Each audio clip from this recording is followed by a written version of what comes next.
Hi, Lindee Goodall here.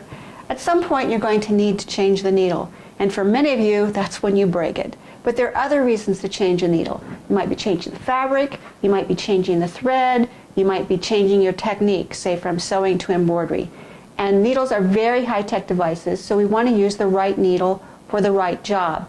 Now I have lots of needles on hand, and I like to store them in these little drawers in this kind of little utility cabinet over here. So I just have all my little needles and needle threaders and that kind of thing organized over there, and it makes it easy to find them and have them on hand.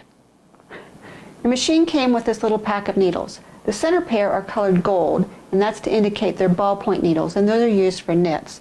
I'm not exactly sure what the other two pairs are. Now I like to use Schmetz needles, and they come color-coded.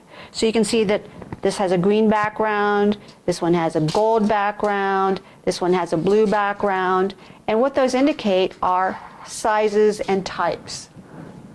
So if we look at this chart, you can see that the top color is needle type and the bottom color is needle size. So you'll always know what needle you had in your machine when you pull it out. Now, what do you do with the needles? Well, if they're still good, I would store them in another little package that I've marked used. If they're not good, then I'm going to store them in a little container like this. And this is just a little film canister. You can hear some broken needles in there. You can't really use them for anything. You don't want to put them in the trash because they can pierce the trash. So let's see how to change the needle. So what we're going to do is we're going to unscrew the needle. And you can see the little screw right here. It's this little black thing. And we'll just take the needle out, put a new one in.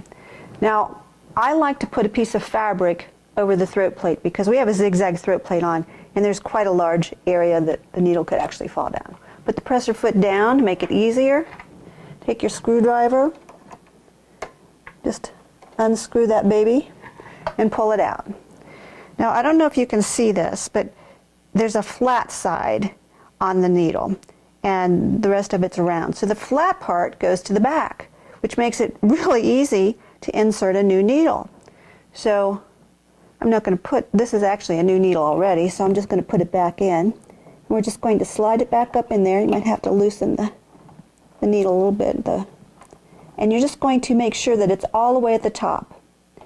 And then I'll just finger tighten it, and I'll snug it up with the screwdriver. And that's all there is to it. You've changed your needle. Now to check the needle, you could use the automatic needle threader